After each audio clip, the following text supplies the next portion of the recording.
तो दोस्तों फाइनली आज बॉलीवुड के मिस्टर बागी यानी कि टाइगर श्रॉफ, संजय दत्त, सोनम बाजवा और हरनाथ संधू की मच अवेटेड फिल्म बागी का पार्ट 4 सिनेमा घरों में रिलीज हो चुकी है, जिसे अभी थोड़ी देर पहले मैं देखकर वापस आया हूं। तो भाई कैसी है ये फिल्म, क्या है इस फिल्म की कहानी, क्या इस फिल्म को देखने के बाद मैं आपसे ये बातें कह सकता हूं अपनी जुबानी कि भाई क्या आप इस फिल्म को देखने का प्लान बना रहे हो?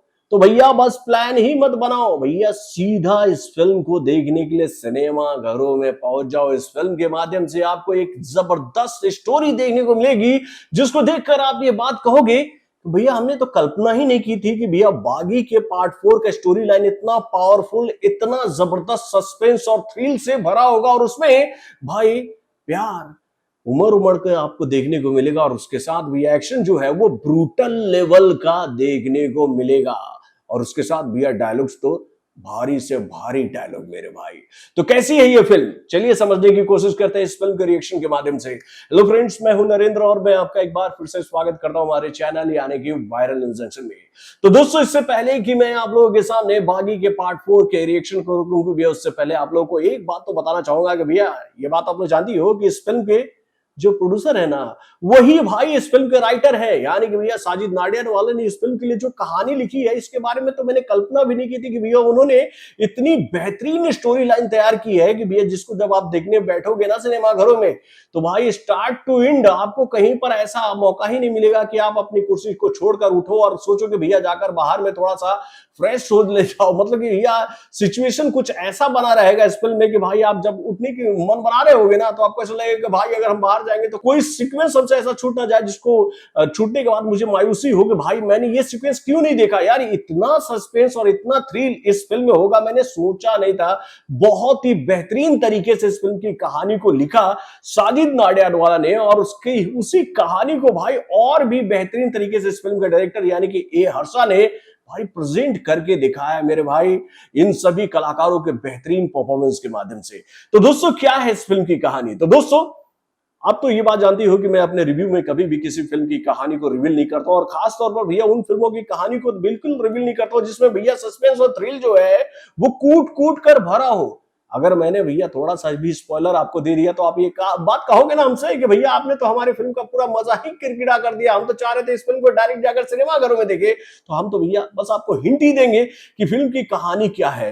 तो दोस्तों जब आप इस फिल्म को देखोगे तो भैया फर्स्ट शॉट में ही, जैसे मतलब सारा टाइटलिंग खत्म होता है ना, डायरेक्टर प्रोड्यूसर का नाम खत्म जब होता है, तो फर्स्ट शॉट आपके सामने ऐसे अचानक से आता है कि भैया एक कार रोड पर आ रही, उसको ट्रक ने धक्का मारा और कार बूम ऊपर। उसके बाद ट्रक जो कार है वो रेलवे ट्रैक पर गिरा हुआ, जहां पर हम देखते हैं कि टाइगर श्रॉफ जो है उसमें फंसे हुए हैं और उनकी तरफ एक ट्रेन बढ़ते हुए आ रही है। उसके साथ नेक्स्ट शॉट में हम देखते हैं कि टाइगर श्रॉफ जो है वो हॉस्पिटल में है, जहां पर ये बात हमें पता चलती है कि यह एक्सीडेंट की वजह से वो कोमा में चले गए हैं, और 7 महीने बाद जब वो कोमा से वापस आते हैं तो वो अपने भाई के बारे में जानकारी ना लेकर सबसे पहले अपनी उस महबूबा के बारे में सवाल करते हैं, जो एग्जिस्ट करती ही नहीं है ही नहीं।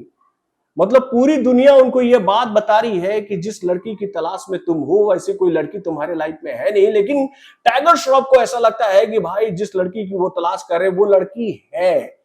तो भाई क्या वाकई में वो लड़की है, और अगर नहीं है तो क्यों नहीं है? और भैया पूरी दुनिया को यह बात पता है कि वो लड़की नहीं है, तो भैया टाइगर क्यों ये बात सबको बताने की कोशिश कर रहे हैं कि भैया नहीं, वो लड़की है जिससे वो प्यार करते थे, जिसकी वो तलाश कर रहे हैं।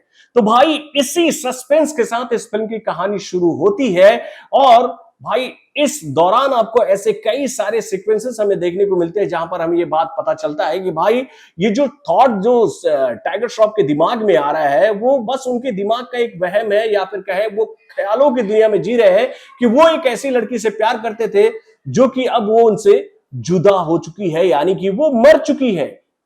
लेकिन भाई कहानी में आगे जाके पता चलता है कि भैया जिस लड़की को वो समझ रहे हैं कि वो मर चुकी है वो लड़की नहीं, एक 70 साल की बूढ़ी औरत है। भाई कहानी में इतने सारे ट्विस्ट एंड टर्न है ना कि जिसको देखकर आप शॉक्ड हो जाओगे, और इसी तरह से इस फिल्म की कहानी आगे बढ़ रही होती है। तो भाई जो लड़की को तलाश रहे थे टाइगर श्रॉफ, क्या वो लड़की है या फिर नहीं है, ये बात तो समझने के लिए आपको सिनेमा घर में इस फिल्म को देखने जाना पड़ेगा। तो दोस्तों वाकई में फिल्म की कहानी बहुत ही शानदार है, जो कि भैया आपको पूरी तरह से कस कर रखेगी। और उसके साथ भाई इस फिल्म में नजर आने वाले सभी कलाकारों का परफॉर्मेंस बहुत ही उम्दा है मेरे भाई। चाहे हम बात करें टाइगर श्रॉफ की या फिर हम बात करें संजू बाबा की। भाई इस फिल्म में जब संजू बाबा की एंट्री होती है ना, क्या ब्रूटल अवतार मेरे भाई। मतलब कि वास्तव, खलनायक, हथियार, उनकी जो एक से बढ़कर एक खलनायकी वाली फिल्में थी ना भैया, सारा का सारा मिश्रण इस फिल्म में उन्होंने दिखाने की कोशिश की है मेरे भाई। उनका हर एक लुक इतना खतरनाक था, इतना खूंखार था कि उसको देखकर भैया कोई भी नॉर्मल दिल वाला इंसान जो है वो सहम जाए। और इस फिल्म में जिस तरह से वो ब्रूटल एक्शन कर रहे थे, मतलब कि कटाई छटाई जो कर रहे थे ना भाई, उसको देखकर तो आपका दिल अगर कमजोर है ना तो आप हिल जाओगे मेरे भाई।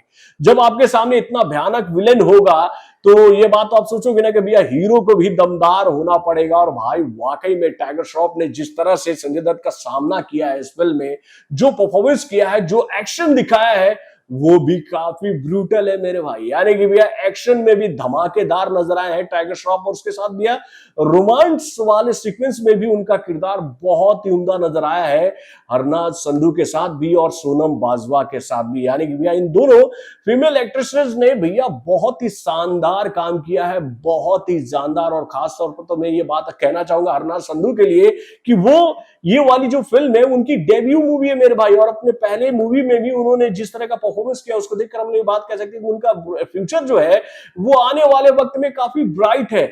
यानी कि भाई स्टोरी भी धमाकेदार, एक्शन तो भैया पूछो ही मत, बहुत ही ऊपर लेवल का एक्शन, एक से बढ़कर एक सीक्वेंस है यार, एक से बढ़कर एक। और उसके बाद भैया डायलॉग्स एक से बढ़कर एक। और उसके साथ भाई गाने, दिल को छूने वाले गाने यार, दिल को छूने वाले गाने।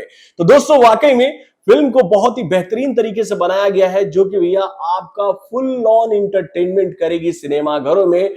इस बात की गारंटी तो मैं इस फिल्म को देखने के बाद आप लोगों को दे सकता हूं। यानी कि भैया इस फिल्म को लेकर जो उम्मीदें हम सभी को थी, ये फिल्म उन उम्मीदों पर पूरी तरह से खड़ी उतरी है मेरे भाई। यानी कि भैया इस फिल्म में ऐसा कुछ भी मुझे नहीं नजर आया जिसको देखकर मैं ये आप लोगों से ये बात कह सकूं कि भैया ये फिल्म यहां पर थोड़ी सी ड्रैग हो गई है या यहां पर थोड़ी सी कमजोर हुई है।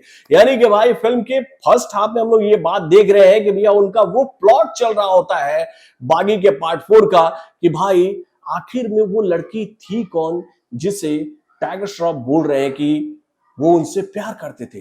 और सेकेंड हाफ में फिर कहानी ऐसी पलटी होती है, ऐसा ट्विस्ट और ऐसा टर्न आता है कि जिसको देखकर आप भी हक्के बक्के रह जाओगे मेरे भाई। तो दोस्तों इस फिल्म को देखने के बाद अगर आप लोग मुझसे यह सवाल पूछोगे कि मैं इस फिल्म को कितना स्टार देना चाहूंगा, तो भाई मेरे हिसाब से तो यह फिल्म 4 स्टार डिजर्व करती है मेरे भाई, 4 स्टार डिजर्व करती है। तो भाई हर मामले में यह फिल्म सुपर से ऊपर है। आप इस फिल्म को जाकर देख सकते हो सिनेमा घरों में। यह फिल्म आपका फुल ऑन इंटरटेनमेंट करेगी, इस बात की गारंटी मैं आपको दे सकता हूं मेरे भाई। यानी कि भैया इस फिल्म ने मुझे बिल्कुल निराश नहीं किया है। इस फिल्म ने मुझे वो इंटरटेनमेंट दिया जिसकी उम्मीद लेकर मैं सिनेमा घरों में इस फिल्म को देखने पहुंचा था। तो बॉलीवुड से जुड़े और भी कई सारे खबरों को जानने के लिए हमारे चैनल यानी कि ऑरेंज जंक्शन को सब्सक्राइब करना ना भूलिएगा और हमारे अपडेट्स को जानने के लिए बेल आइकन को जरूर दबाइएगा।